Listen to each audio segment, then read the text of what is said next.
Have you ever been sued for fishing in your own lake? Because that's exactly what happened to me, and let me tell you, nothing prepares you for the sheer absurdity of getting a certified letter that says you owe $3,200 for catching bass at sunrise. That lawsuit was the dumbest move our HOA president Catherine ever made, and it set off a chain of events that would tear apart her little kingdom, shut down her power games for good, and honestly, looking back, the revenge was so sweet I almost wish I could bottle the feeling and sell it at the hardware store. This whole war started on a Tuesday morning, just me and the lake, sitting out there on the weathered dock my dad built with his own hands, holding his old fishing rod like I always did, trying to catch the morning mist before it burned off. That lake isn't just water to Mite's family, legacy, therapy. All wrapped up in cedar planks and the creak of that dock under my boots. The old tackle box was still there, just like my grandfather left it, dented and stuffed with lures he swore were lucky, and inside the cabin, my mother's recipe journals, her neat cursive fading on pages that still smelled faintly of vanilla and pipe tobacco. It was my place to remember where I came from, a place where the only rules that mattered were the ones written in love, not bylaws.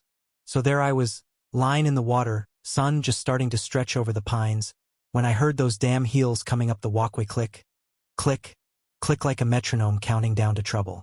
I didn't have to turn around to know it was Catherine, our so-called HOA president, armed with her phone already recording, her perfect suit looking completely ridiculous out there on the dock. "Good morning, Brandon," she said. That voice so practiced it could make ordering coffee sound like a legal deposition.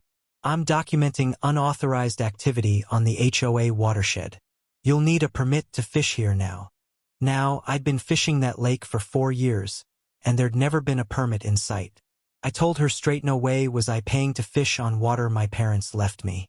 But she just smirked, all icy confidence, and started quoting county codes and environmental ordinances like she was auditioning for Law and Order.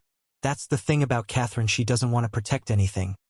She wants to control everything, and she'd been turning our quiet neighborhood into her own little dictatorship, one rule at a time.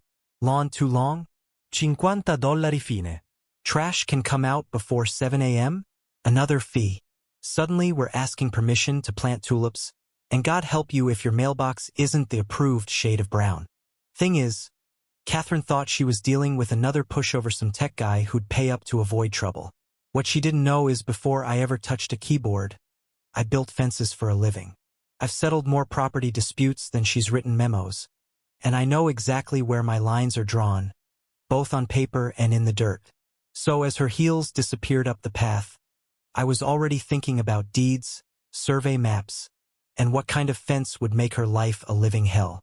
That night, I spread out the old boundary documents on the kitchen table while my wife Kelly stirred dinner, worry written all over her face. We moved here for peace, not politics, but she knew me well enough to see I wasn't letting this go. I started digging through those papers like a miner hunting for gold, measuring every inch, checking every corner, reminding every lesson my dad ever taught me about standing your ground. The very next day, a certified letter arrived $3,200 owed for protected watershed violations. With threats of legal action if I didn't pay up, the thing looked official, stamped up with county logos and legalese, but as I flipped through it, all I could think about was how much fence material that money could buy. By the time Kelly poured coffee, I was sketching out fence plans on the back of the envelope, a plan already forming in my head that would turn the tables on Catherine for good. You know what's funny? People like Catherine always assume everyone else is clueless. They count on folks not reading the fine print, not knowing the law. But I'd spent years up to my knees in property lines and county disputes, and I knew every trick in the book. What Catherine didn't count on was me playing by the book and beating her at her own game. Here's where the twist comes in. Say, my neighbor Derek, the guy I'd shared beers with, helped move his sofa, even trusted with my spare key, turned out to be Catherine's inside man. My security cameras, set up for the fence project, caught him sneaking over to her place at night, sharing notes, reporting on everything I did. That betrayal stung worse than any lawsuit, but it also gave me a glimpse into Catherine's real strategy. She wasn't just targeting me. She'd been building files on every family in the neighborhood, using gossip and fear as her weapons. This was about control, pure and simple. So I called up Tom Garcia, the retired county surveyor I'd met at the hardware store. Guy had hands like tree bark and a sense of humor drier than Arizona sand. I laid out my problem, and he just grinned and said, "Son, let's make this bulletproof."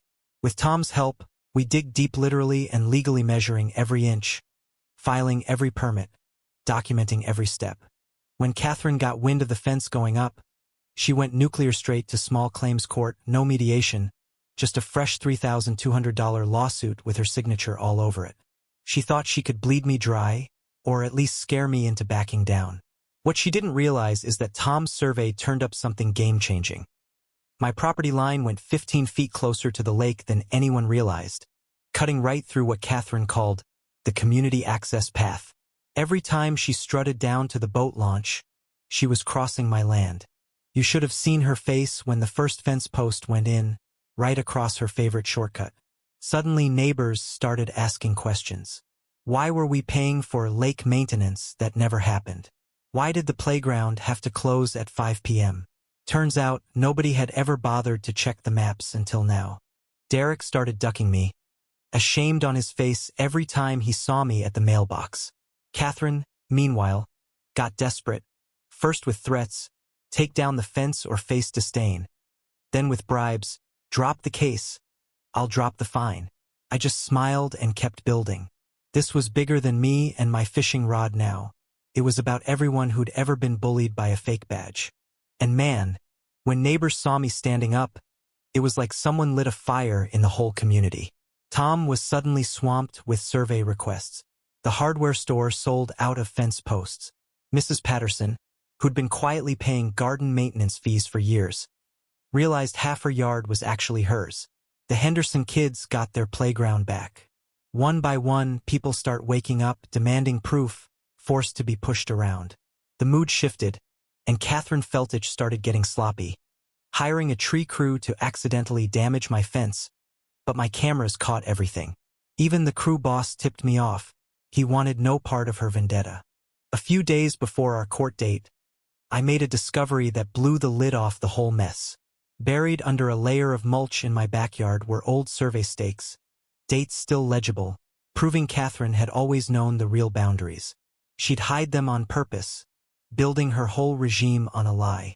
This wasn't just overreach, this was straight-up fraud. Court day was something else. Catherine rolled in, confident, armed with binders of fake authority. But the judge took one look at Tom's survey, my permits, and the photos of those hidden stakes and just started shaking her head. "Do you have county authorization for these rules?" she asked. Catherine stammered, flipped through her papers, and finally had to admit she had nothing. When I showed the buried markers and the original maps, it was over. The judge slammed the gavel and ruled in my favor. Fishing rights restored. Fence legal. Catherine responsible for costs and forbidden from making up rules she couldn't prove. Back home, Tom and Kelly finished the last fence panel while I was in court. And when Catherine got back, her access to the lake was cut off for good. She'd lost everything: her authority, her little empire, even her friends, who finally saw her for whom she really was. People got their money back, a new board was favored, and transparency became the rule. But Catherine? She spiraled hard. Let me back up a sec, because just when you think the villain's story is over, it isn't.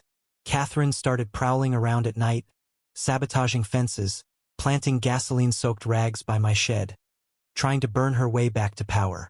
My cameras caught her every move, and when the police came, they arrested her with bolt cutters in her hand, still in her pajamas, looking more shocked than anyone. You'd think that would be the end, but she had one last ace up her sleeve, stashing more gasoline in a neighbor's shed before her house got foreclosed, planning to torch the place out of spite even after she was gone.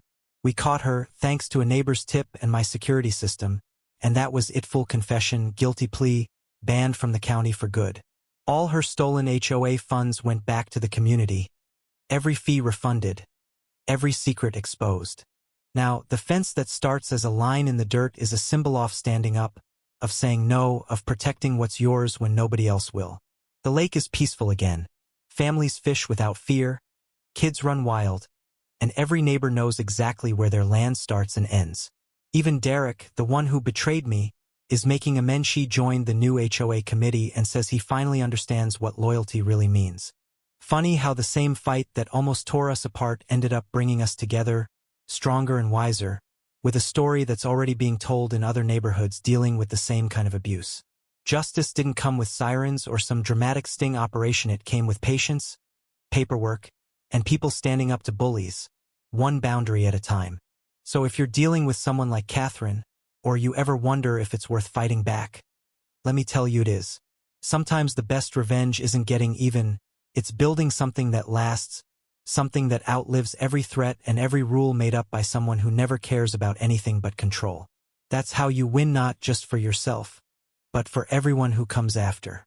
And now I've got to ask, have you ever faced down an HOA dictator or fought for your right to enjoy what's yours? Drop a comment, tell me your story, or debate what counts as justice in a world full of small-town tyrants. Because in the end, the real victory is a community that refuses to back down. Yeah, that happened. And I'd do it all over again.